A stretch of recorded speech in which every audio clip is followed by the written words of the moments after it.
O papel amarelado tremeu entre meus dedos quando o reconheci. Ali, escondido entre as páginas da velha Bíblia do meu pai, estava a prova de que meu irmão havia mentido para o mundo inteiro. Suas palavras ecoavam na minha mente. É, Sofia. Papai sabia o que fazia. Você já foi muito mimada.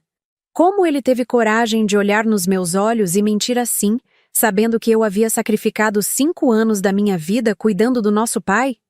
Meu nome é Sofia. Tenho 35 anos, sou veterinária e até 5 meses atrás eu era apenas a filha que cuida do pai doente. Durante 5 anos, minha vida se resumiu a consultas médicas, remédios na hora certa, noites em claro e crises de Alzheimer que partiam meu coração todos os dias. Meu pai, Antônio, havia sido meu maior exemplo de força e trabalho. Ele construiu a Fazenda Santa Clara do zero, começando com apenas 10 hectares e transformando-a num império de 500 hectares de terras férteis. Quando o diagnóstico de Alzheimer chegou, eu tinha acabado de abrir minha clínica veterinária na cidade. Tinha planos, sonhos, um namorado que falava em casamento. Mas não hesitei nem por um segundo. Fechei a clínica, terminei o relacionamento e me mudei de volta para a fazenda. Papai precisava de mim. Sofia, você não precisa fazer isso, dizia meu irmão Ricardo sempre que o assunto surgia. Vamos contratar uma enfermeira, colocar ele numa clínica especializada. Você tem sua vida. Mas eu sabia que não era sobre necessidade. Era sobre amor. Era sobre estar presente nos últimos momentos lúcidos do homem que me ensinou tudo sobre compaixão, sobre cuidar dos animais, sobre nunca desistir. Ricardo, 5 anos mais velho que eu, sempre foi o filho esperto. Formado em administração, casado com Patrícia, uma mulher que media as pessoas pelo tamanho da conta bancária, morava na capital e visitava a fazenda apenas nas datas comemorativas. Quando papai adoeceu, as visitas ficaram ainda mais raras.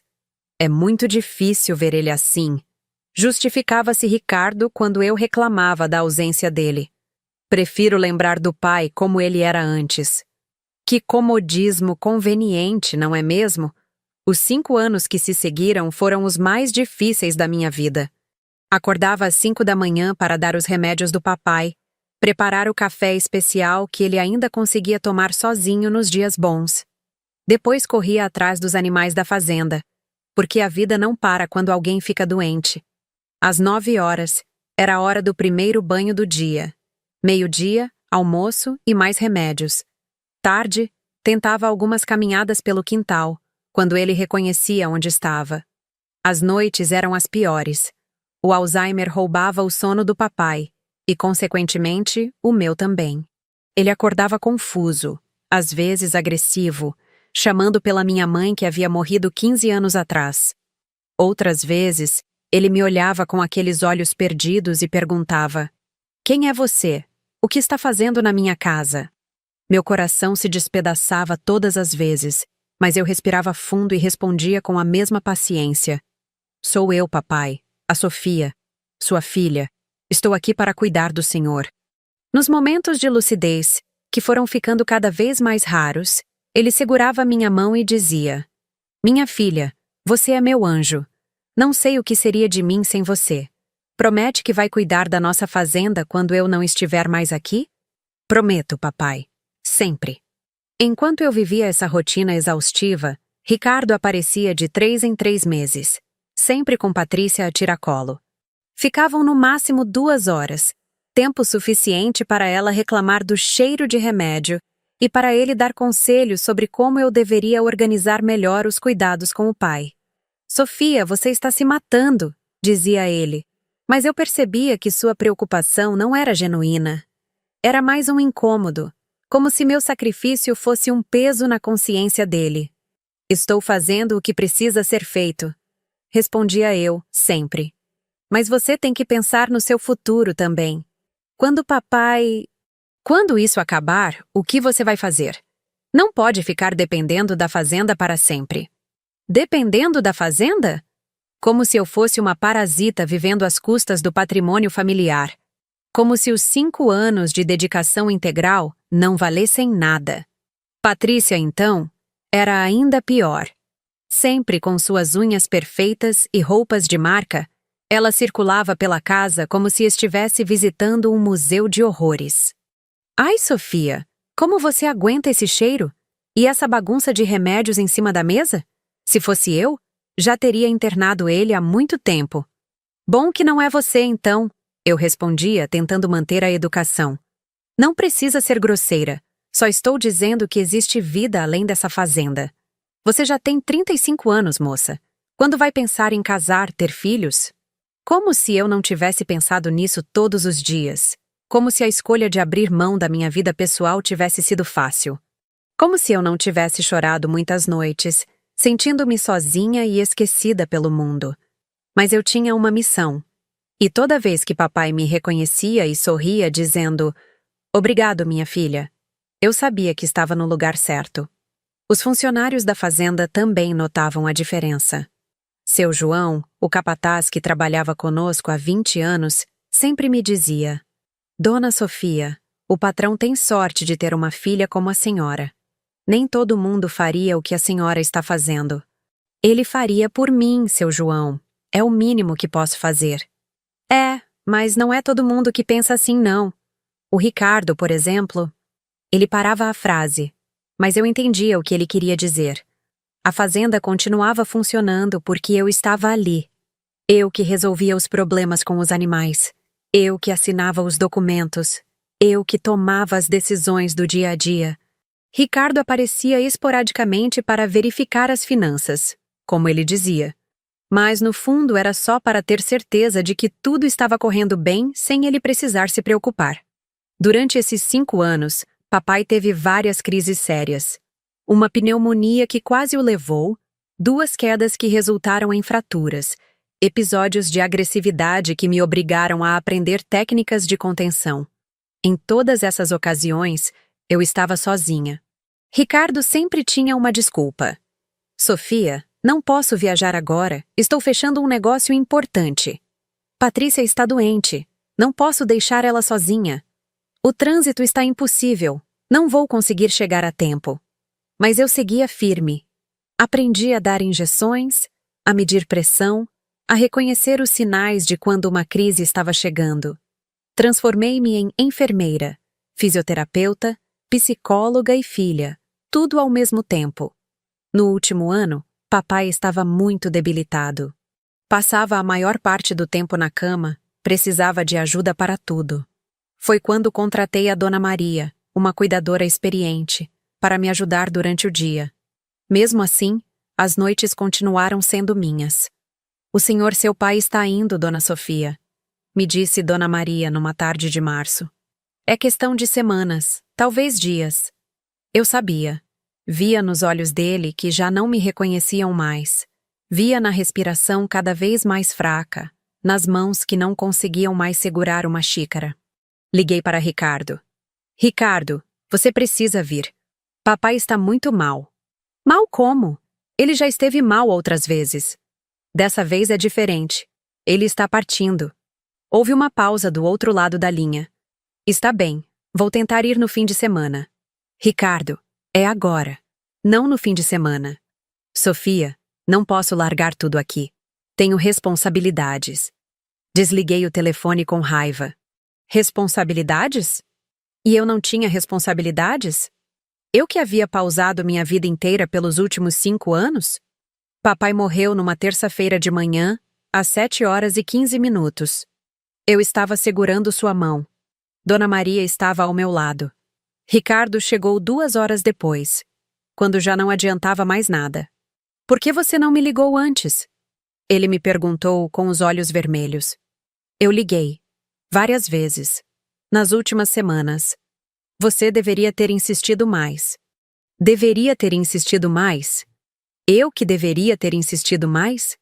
Fiquei em silêncio porque não confiava no que poderia sair da minha boca naquele momento. O velório foi concorrido. Papai era respeitado na região, havia ajudado muita gente ao longo da vida. Os funcionários da fazenda estavam todos lá, chorando genuinamente. Os vizinhos, os fornecedores, até o prefeito da cidade apareceu para dar os pêsames. Durante o velório, ouvi várias pessoas elogiando minha dedicação. Sofia, você foi um anjo na vida do seu pai. Que filha exemplar! Poucos fariam o que você fez.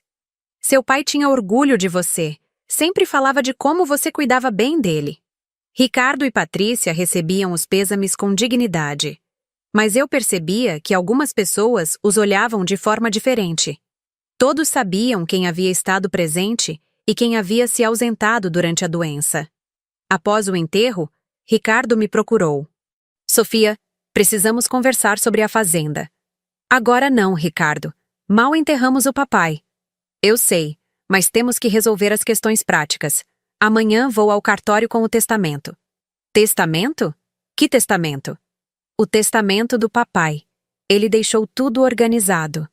Foi a primeira vez que ouvi falar de um testamento. Em 5 anos cuidando do papai, inclusive ajudando-o com documentos importantes, ele nunca havia mencionado nada sobre isso. Posso ver? Claro! Depois que for registrado no cartório, você recebe uma cópia. Algo me incomodou nessa conversa, mas eu estava tão cansada emocionalmente que não consegui processar direito. 2 dias depois, Ricardo me ligou. Sofia, está tudo resolvido no cartório. Podemos nos encontrar para conversar sobre a divisão? Fomos até a casa da fazenda. Minha casa, onde eu havia morado por 5 anos cuidando do papai. Ricardo chegou com Patrícia e uma pasta cheia de documentos. Então, Sofia, vou direto ao ponto. Segundo o testamento do papai, 70% da fazenda fica para mim e 30% para você. Senti como se tivesse levado um soco no estômago. Como assim 70% para você? É o que está aqui no testamento. Olha só. Ele me mostrou um documento que parecia oficial, com firma reconhecida e tudo. Li 1, 2, 3 vezes. Realmente estava escrito que Ricardo herdaria a maior parte da fazenda. Isso não faz sentido, Ricardo. Eu cuidei do papai por 5 anos. Você mal aparecia aqui. Sofia, eu entendo sua frustração, mas não fui eu quem decidiu isso. Foi o papai. O papai nunca me disse nada sobre um testamento. Ele não tinha a obrigação de te contar tudo. O importante é que está tudo legal, registrado em cartório. Patrícia, que até então havia ficado em silêncio, resolveu dar sua opinião. Sofia, 30% de 3.500.000 reais não é pouco dinheiro não. São mais de 1 milhão de reais. Dá para você recomeçar sua vida. Recomeçar minha vida? Como se os últimos 5 anos tivessem sido um erro, um desvio de rota que precisava ser corrigido. Eu não entendo, insisti. O papai sempre disse que a fazenda seria minha responsabilidade. Uma coisa é responsabilidade, outra é propriedade, disse Ricardo. Você sempre foi boa para cuidar das coisas, por isso papai confiava em você. Mas eu sou o filho mais velho, sempre tive mais cabeça para negócios. Mais cabeça para negócios? O homem que aparecia na fazenda 4 vezes por ano tinha mais cabeça para negócios do que eu, que havia mantido tudo funcionando sozinha? E agora, como fica? Bom, tecnicamente a fazenda é mais minha do que sua. Mas sou justo. Você pode continuar morando aqui se quiser. Pode continuar cuidando dos animais. Só que agora vai receber um salário. Um salário. Para cuidar da fazenda que eu havia ajudado a manter durante 5 anos. Para morar na casa onde eu havia sacrificado minha juventude cuidando do meu pai. Que tipo de salário? 3.000 reais por mês. É um salário bom para uma veterinária no interior. 3.000 reais. Enquanto ele ficaria com os lucros de uma propriedade que rendia mais de 50.000 reais por mês. E se eu não quiser aceitar? Ricardo e Patrícia trocaram um olhar. Então você pega sua parte em dinheiro e vai tocar sua vida em outro lugar. É uma decisão sua. Estava claro que eles queriam que eu fosse embora. Queriam ficar com a fazenda inteira, sem ter que dividir nada comigo. Preciso pensar. Claro, mas não demora muito porque tenho planos para modernizar algumas coisas aqui. Modernizar. Como se a fazenda não estivesse funcionando perfeitamente bem do jeito que estava. Eles foram embora e eu fiquei sozinha naquela casa, tentando entender o que havia acontecido. Como o papai poderia ter tomado uma decisão dessas? Como ele poderia ter ignorado completamente minha dedicação? Passei a noite inteira acordada, relembrando cada conversa que tive com ele durante os anos de doença, tentando encontrar alguma pista, algum sinal de que ele estava planejando isso. Não fazia sentido. Simplesmente não fazia sentido. Na manhã seguinte, resolvi organizar as coisas do quarto do papai. Era uma tarefa que eu vinha adiando, mas precisava ser feita. Enquanto separava as roupas e os pertences pessoais, encontrei a velha Bíblia que ele lia todas as manhãs. Era uma Bíblia antiga, com a capa de couro já gasta pelo tempo. Papai ganhara de presente da minha avó quando se casou com mamãe. Folheei as páginas, vendo as anotações que ele fazia nas margens, os versículos que ele sublinhava. Foi então que aconteceu. Um papel amarelado caiu da Bíblia e aterrissou no meu colo. Peguei o papel com cuidado. Era antigo, mas não tanto quanto eu esperava. A data era de 3 anos atrás. Li o cabeçalho e meu coração disparou. Testamento particular. Com as mãos tremendo, continuei lendo. Eu, Antônio Silva Santos, no pleno gozo das minhas faculdades mentais, declaro que deixo a totalidade dos meus bens, incluindo a Fazenda Santa Clara, para minha filha Sofia Santos, como reconhecimento pelos cuidados dedicados que ela tem me dado durante minha doença. Li o documento 3 vezes para ter certeza de que não estava sonhando. Era um testamento completo, datado, assinado por papai e com 2 testemunhas. Seu João, o capataz, e Dona Conceição, que cuidava da casa. Havia ainda um parágrafo que me fez chorar. Deixo tudo para Sofia não apenas pelos cuidados físicos, mas porque ela provou ser a filha que ficou ao meu lado quando eu mais precisei. Ela sacrificou sua juventude e seus sonhos para cuidar de mim, e merece ser recompensada por essa dedicação. Meu pai não havia me esquecido. Pelo contrário, ele havia reconhecido meu sacrifício e havia tomado a decisão de me deixar a fazenda. Mas então por que Ricardo tinha outro testamento? Comparei os 2 documentos lado a lado. As datas eram diferentes. O que Ricardo me mostrou era mais recente, de apenas 6 meses atrás. Mas havia algo estranho nas assinaturas. A assinatura do testamento que Ricardo apresentou era diferente da que eu tinha na mão. E também era diferente da assinatura que papai fazia nos últimos anos, quando sua coordenação motora já estava comprometida pelo Alzheimer. Uma suspeita terrível começou a se formar na minha mente. Seria possível que Ricardo tivesse falsificado o testamento? Peguei alguns documentos antigos do papai para comparar as assinaturas. Cheques, procurações, contratos. Em todos eles, a assinatura era consistente com o testamento que eu havia encontrado na Bíblia. O testamento que Ricardo apresentou tinha uma assinatura perfeita demais, firme demais para alguém que já estava com Alzheimer avançado há 6 meses. Meu irmão havia falsificado o testamento do meu pai. A raiva que senti naquele momento foi maior do que qualquer coisa que eu já havia experimentado. Não era apenas sobre o dinheiro ou a propriedade. Era sobre desrespeito, sobre desonestidade, sobre tentar apagar 5 anos da minha vida como se não significassem nada. Mas eu precisava ter certeza. Precisava de provas concretas antes de fazer qualquer acusação. Liguei para o cartório onde Ricardo havia registrado o testamento. Bom dia. Gostaria de saber se é possível fazer uma análise grafotécnica de um documento. Sim, senhora. Para isso, a senhora precisa procurar um perito judicial. Quer que eu indique alguns? Anotei os nomes e telefones. Minha próxima ligação foi para Seu João. Seu João, o senhor se lembra de ter assinado como testemunha de um testamento do meu pai? Lembro sim, dona Sofia. Foi há uns 3 anos, mais ou menos. Ele me chamou na casa, junto com a dona Conceição. Disse que queria deixar tudo organizado. O senhor lembra o que estava escrito? Lembro que ele falou que estava deixando tudo para a senhora, por causa de todo o cuidado que a senhora teve com ele. Ele fez outro testamento depois disso, seu João? Não, dona Sofia. Só aquele mesmo. Por que a senhora está perguntando? Depois eu explico. Obrigada, seu João. Dona Conceição confirmou a mesma história. Apenas um testamento, há 3 anos, deixando tudo para mim. Era oficial. Meu irmão havia forjado um documento para me roubar. Passei o resto do dia pesquisando sobre falsificação de documentos e análise grafotécnica. Descobri que era crime, que podia dar de 2 a 6 anos de prisão. Descobri também que eu tinha direito a pedir a anulação do testamento falso e o reconhecimento do verdadeiro. Na segunda-feira pela manhã, procurei o primeiro perito da lista. Era um homem sério, de uns 60 anos, que me recebeu no seu escritório cheio de documentos e equipamentos. Dona Sofia, vou ser direto com a senhora. Para fazer uma análise conclusiva, eu preciso de pelo menos 3 amostras da assinatura verdadeira e o documento questionado.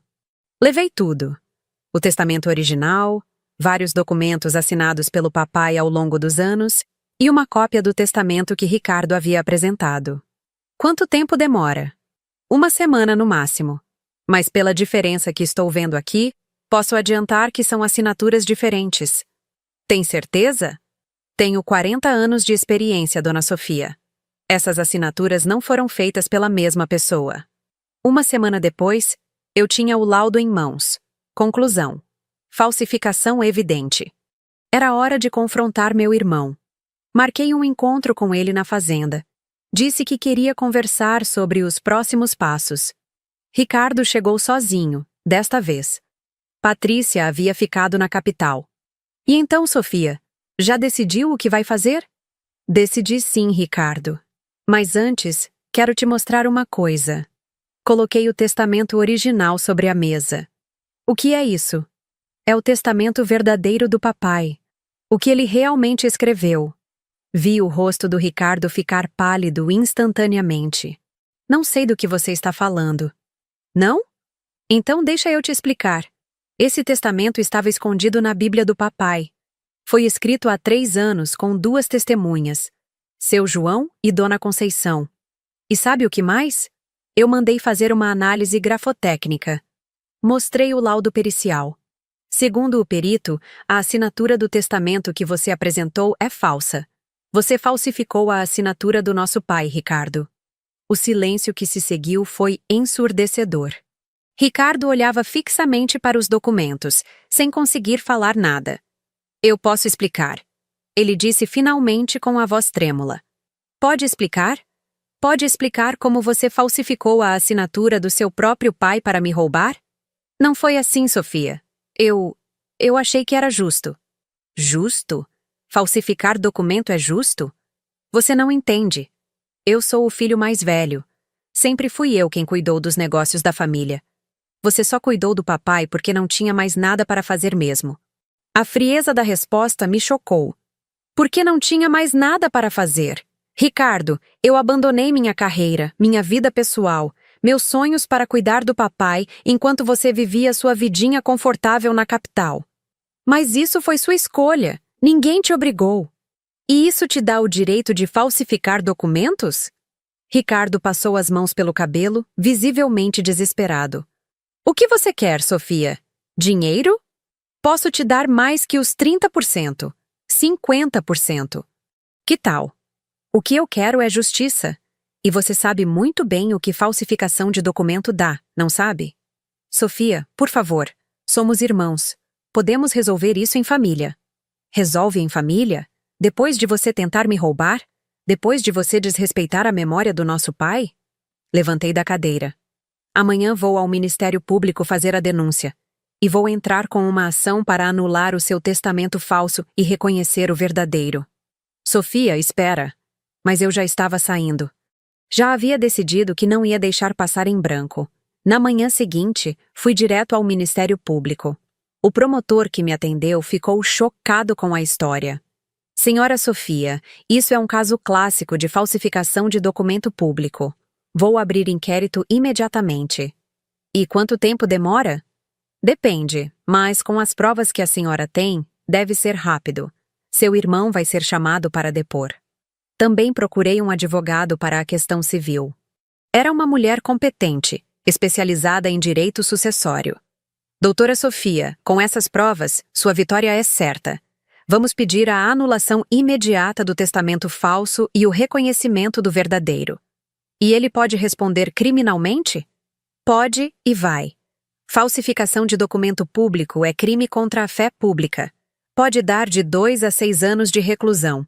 A partir daquele dia, minha vida virou de cabeça para baixo. A notícia se espalhou pela cidade. Afinal, não é todo dia que se descobre um caso de falsificação de testamento envolvendo uma das famílias mais conhecidas da região. Ricardo me ligou várias vezes, tentando me convencer a desistir. Sofia, você vai destruir nossa família por causa de dinheiro? Eu não vou destruir nossa família, Ricardo. Você já fez isso quando decidiu falsificar a assinatura do papai. Por favor, vamos conversar. Posso te dar 80% da fazenda. 90%. Não é sobre porcentagem, Ricardo. É sobre honestidade. É sobre reconhecer que o que você fez foi crime. Sofia, eu tenho filho pequeno. Se eu for preso, o que vai ser da minha família? Deveria ter pensado nisso antes de cometer o crime. As semanas que se seguiram foram tensas. Toda a cidade ficou sabendo do caso. Alguns me apoiavam, dizendo que eu estava certa em buscar justiça. Outros achavam que eu estava sendo vingativa, que questões de família deveriam ser resolvidas em casa. Patrícia chegou a me procurar uma vez, tentando me convencer a desistir. Sofia, você não tem ideia do que está fazendo. Ricardo pode perder o emprego por causa disso. Meu filho vai crescer com o pai preso. Patrícia, seu marido cometeu um crime, falsificou a assinatura do meu pai. Isso não se resolve com conversa. Mas vocês são irmãos. Família não faz isso com família. Exato.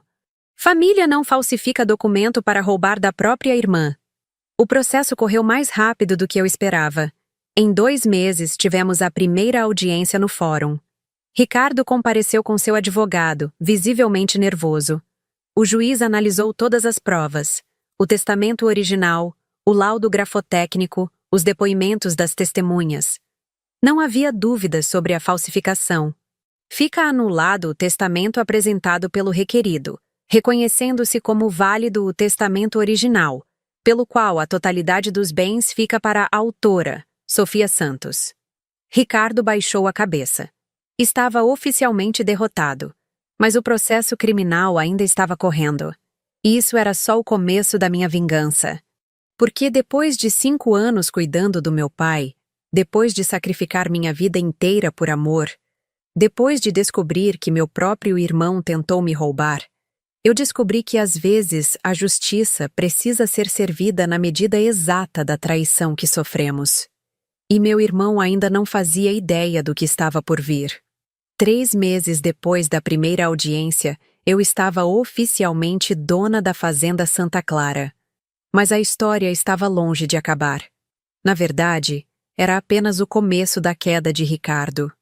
O processo criminal estava andando, e as coisas não estavam nada bem para meu irmão.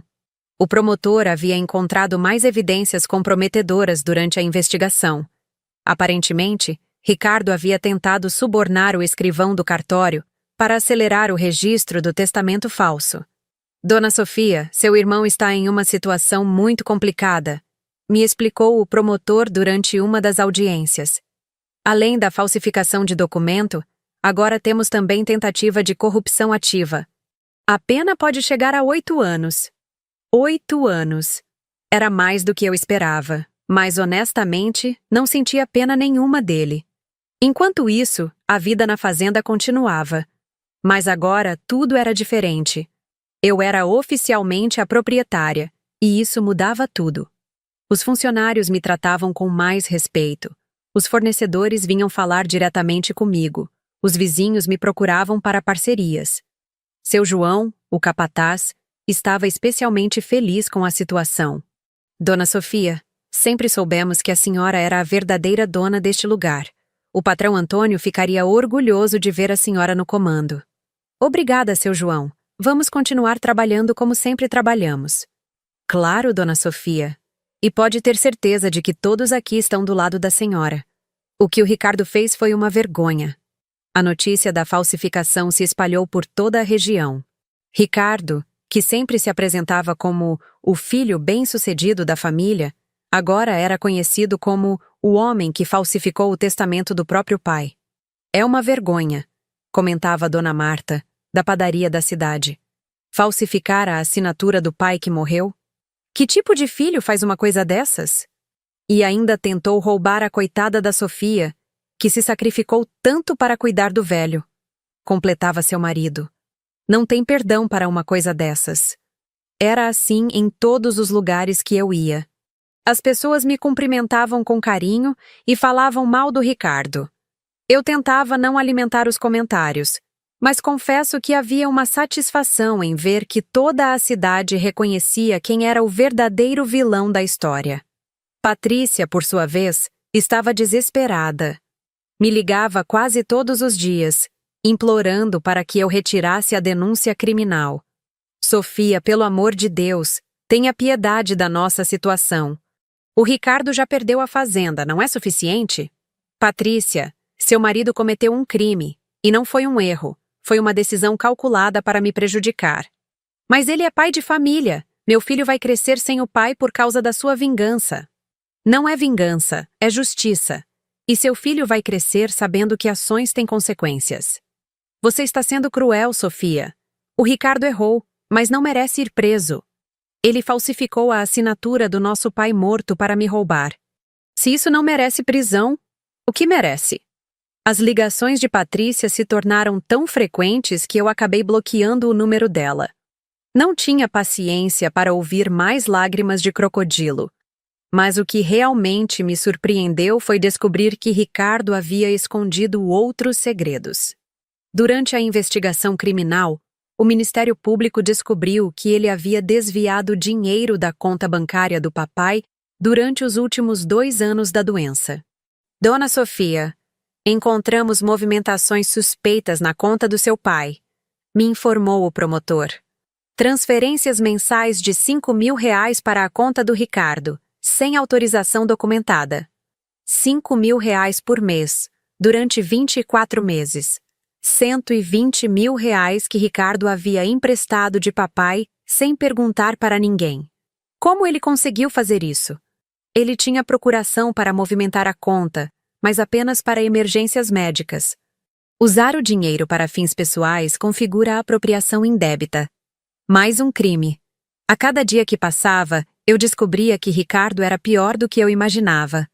Quando essa nova acusação foi incluída no processo, Ricardo finalmente me procurou pessoalmente. Apareceu na fazenda numa tarde de quinta-feira, sozinho e visivelmente abatido. Sofia, precisamos conversar. Sobre o que, Ricardo? Sobre os R$ 120.000 que você roubou do papai? Ou sobre a falsificação do testamento? Ele se sentou pesadamente na varanda da casa. Eu estava com problemas financeiros, Sofia. A empresa não estava indo bem. Eu tinha dívidas. E isso te dava o direito de roubar dinheiro do papai doente? Eu ia devolver tudo, juro. Era só um empréstimo temporário. Um empréstimo temporário de 2 anos? E sem autorização? Ricardo começou a chorar. Era a primeira vez que eu ouvia assim desde a infância. Sofia, eu sei que errei. Sei que fiz tudo errado. Mas não aguento mais essa situação. Estou perdendo tudo. A empresa faliu, Patrícia está falando em divórcio, meu filho me pergunta por que o papai é bandido. Por um momento senti uma pontada de pena.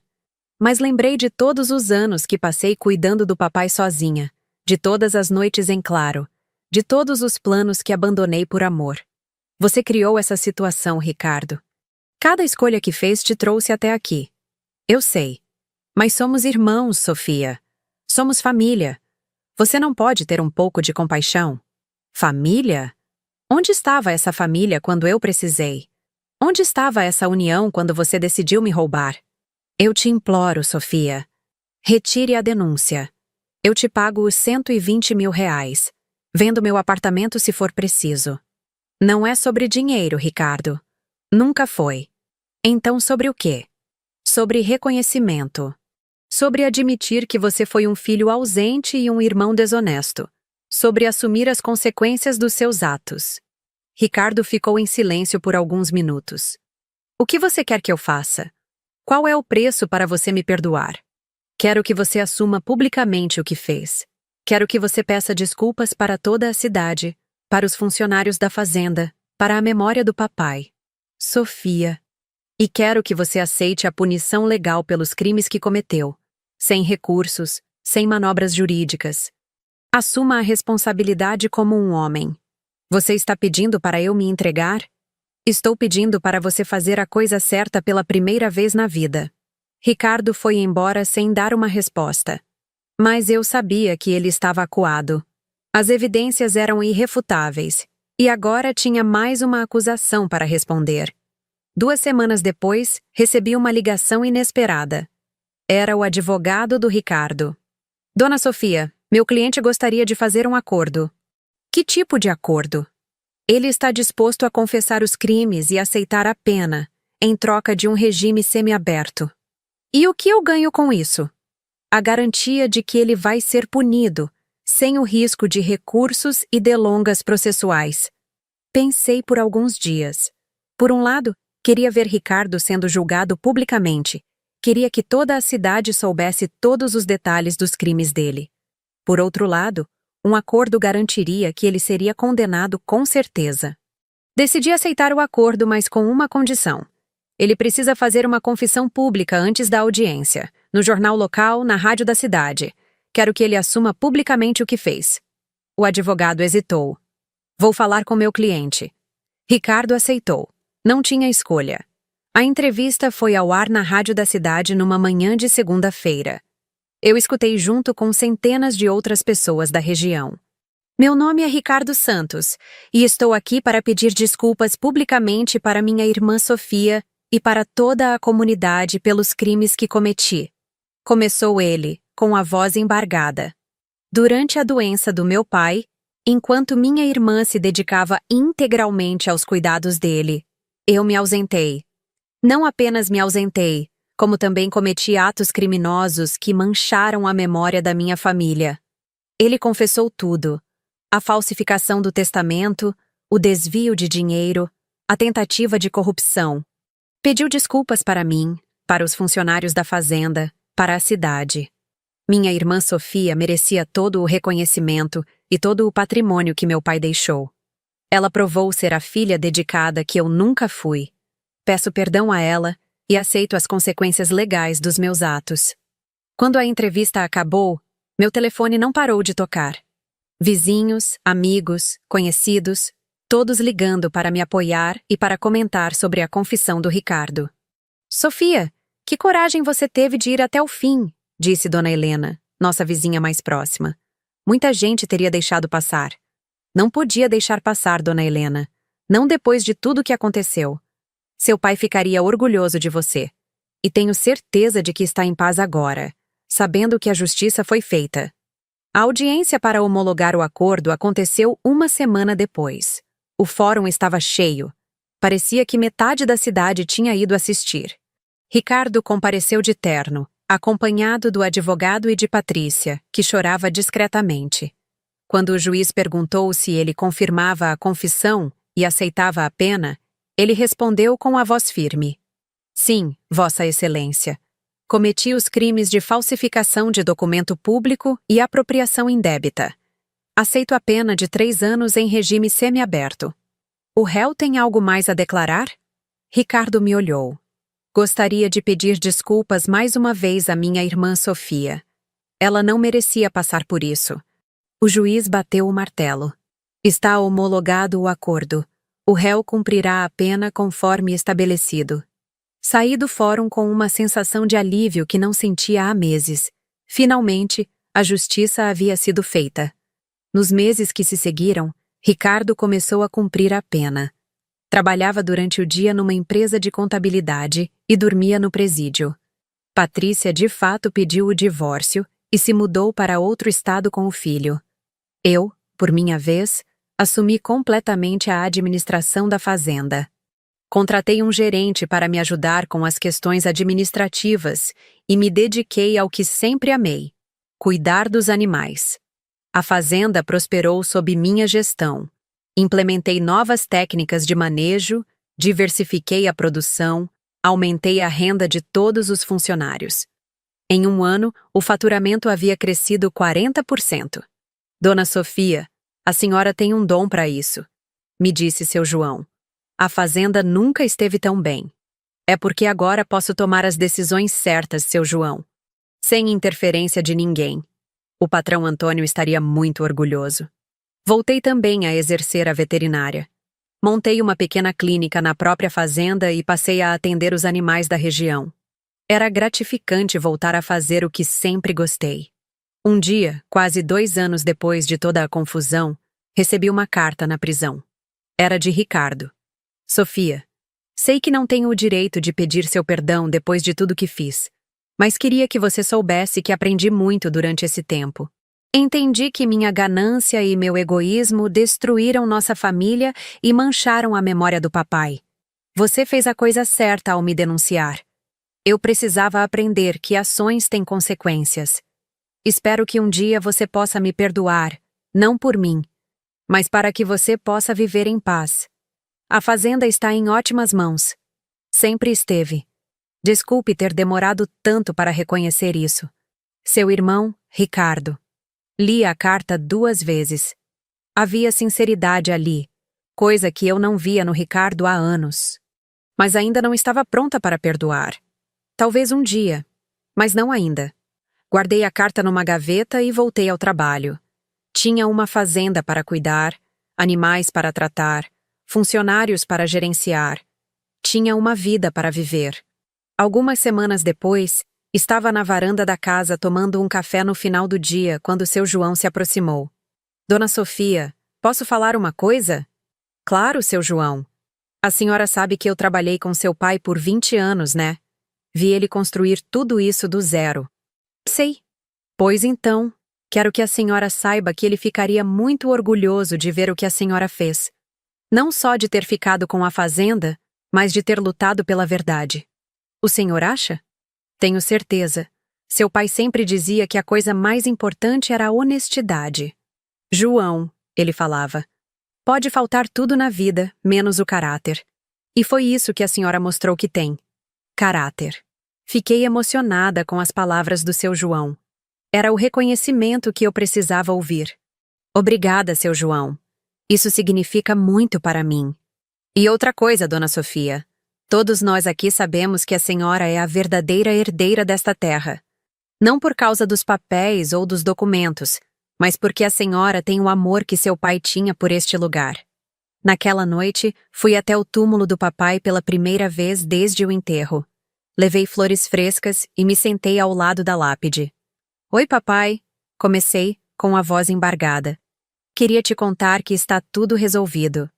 A fazenda está comigo, como você queria. O Ricardo... Bem, o Ricardo aprendeu que não se brinca com a honestidade. O vento balançou as árvores ao redor, como se fosse uma resposta. Sei que o senhor ficaria triste de saber o que ele fez, mas também sei que ficaria orgulhoso de saber que eu não deixei passar, que lutei pela verdade. Fiquei ali por mais alguns minutos, sentindo uma paz que não sentia há muito tempo. Prometo continuar cuidando da nossa fazenda, papai, com o mesmo amor que o senhor teve. E obrigada por ter me deixado tudo. Não pelo dinheiro, mas pelo reconhecimento. Por ter enxergado meu sacrifício. Quando voltei para casa, encontrei uma mensagem no celular. Era de uma prima distante que morava em outro estado. Sofia, soube de toda a história. Queria te parabenizar pela coragem. Você fez a coisa certa. Papai sempre dizia que você era especial. E agora sei por quê. Mensagens como essa chegavam com frequência. Parentes distantes, amigos da família, pessoas que conheciam meu pai e aprovavam minha atitude. Era reconfortante saber que a maioria das pessoas entendia que eu havia agido corretamente. Hoje, 3 anos depois de tudo, posso dizer que estou em paz. A fazenda prospera. Os funcionários estão felizes. Eu voltei a exercer minha profissão com paixão. Ricardo foi solto há 6 meses, mas mudou-se para outro estado. Soubemos que está tentando reconstruir a vida, trabalhando como contador numa empresa pequena. Não tivemos mais contato além daquela carta da prisão. Talvez um dia possamos conversar novamente, mas por enquanto a distância é necessária. As feridas ainda estão cicatrizando. O que aprendi com toda essa experiência é que às vezes a família não é quem compartilha o sangue conosco, mas quem está presente nos momentos difíceis. Seu João, Dona Maria, todos os funcionários da fazenda. Essas pessoas foram mais família para mim do que meu próprio irmão durante os anos mais difíceis da minha vida. Aprendi também que não podemos ter medo de lutar pela justiça, mesmo quando isso significa enfrentar pessoas que amamos. Se eu tivesse deixado passar, se tivesse aceito os 30% da herança, Ricardo teria saído vitorioso de todos os crimes que cometeu. E isso seria uma injustiça não apenas comigo, mas com a memória do meu pai. Às vezes as pessoas me perguntam se não sinto remorso por ter destruído a família. Minha resposta é sempre a mesma. Eu não destruí nossa família. Eu apenas expus que ela já estava destruída pela desonestidade do Ricardo. Uma família verdadeira se constrói na base do respeito, do amor e da honestidade. Quando essas bases são quebradas, não adianta fingir que está tudo bem. Hoje, quando olho para a fazenda Santa Clara, vejo muito mais do que uma propriedade. Vejo anos de dedicação do meu pai. Vejo meus 5 anos de sacrifício cuidando dele. Vejo a justiça sendo feita. Vejo um legado de amor e trabalho que agora está nas mãos certas. E você que está me ouvindo, se algum dia passar por uma situação onde precisa escolher entre o que é cômodo e o que é certo, lembre-se da minha história. Lembre-se de que a verdade sempre aparece, cedo ou tarde. E que lutar pela justiça, mesmo quando é difícil, sempre vale a pena. Porque no final das contas, não é sobre o dinheiro ou sobre as propriedades. É sobre honrar aqueles que amamos e não deixar que a mentira e a desonestidade prevaleçam. Se você já passou por uma traição familiar, se já foi desrespeitado por quem deveria te proteger, me conte nos comentários. Suas experiências podem ajudar outras pessoas que estão passando pelo mesmo que eu passei. E lembre-se, você não está sozinho na luta pela verdade. A justiça às vezes demora, mas quando ela chega, chega completa. E vale cada lágrima, cada noite mal dormida, cada momento de angústia. Porque viver em paz consigo mesmo não tem preço.